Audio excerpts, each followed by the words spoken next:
Sino nga kaya ang ideal on-screen partner ni Kim Chiu? Hello, showbiz aficionados. Please subscribe and click the notification bell for more celebrity updates. Tara, chikahan na! Sila ang current kapamilya love team to beat kung ang kanilang hit series ang pagbabasehan.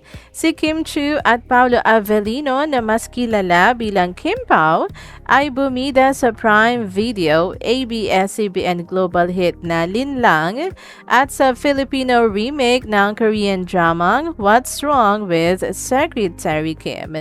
Natapos ang Linlang habang ang What's Wrong with Secretary Kim ay ere ngayon sa mga domestic free TV kaya kaliwat ka ng Thanksgiving events din ang dinaluhan ni Kim at Paolo.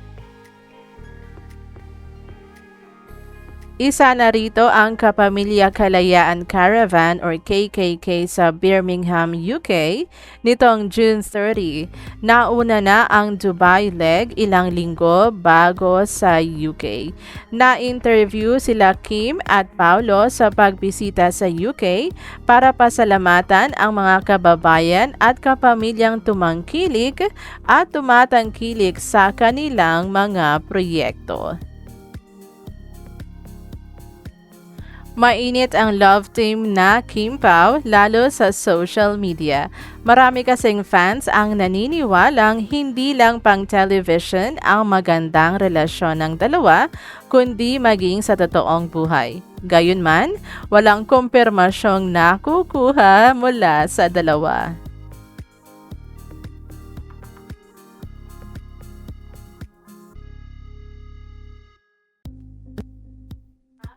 Tanging mga tuksuhan na napapanood ng fans sa It's Showtime kung saan isa si Kim sa mga host o kaya ay ang mga video clips na ayon sa fans ay kakikitaan ng hint o palatandaan na may mas malalim na relasyon sina Kim at Paolo sa likod ng camera.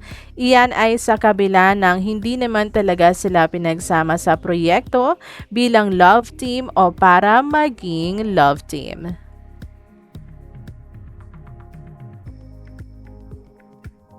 Hindi man nakitaan ng kilig moments habang ginawa ang interview sa Kim Pao sa Birmingham, isang sandali ang hindi mapapalampas ng mga fans.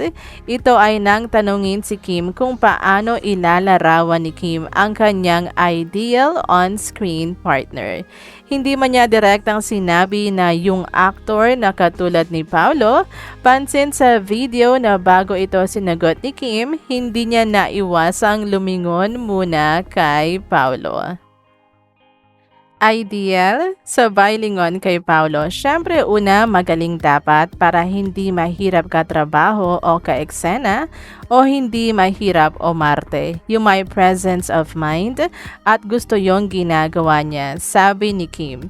Sa pagtatapos ng projects ng Kim Pao, aminado si Paolo na marami pa siyang ibang characters na gustong gampanan bilang actor na hindi pa niya nagagawa.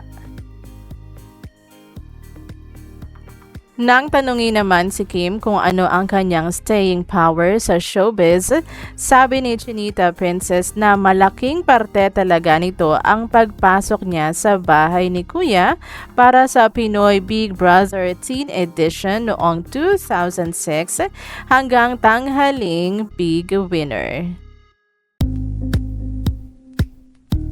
Bilang pagtatapos, muling nagpasalamat ang Kim Pao sa patuloy na suporta sa kanila ng mga kapamilya sa kanilang dalawang serye at maging sa mga pasasalamat tour nila gaya ng sa Birmingham.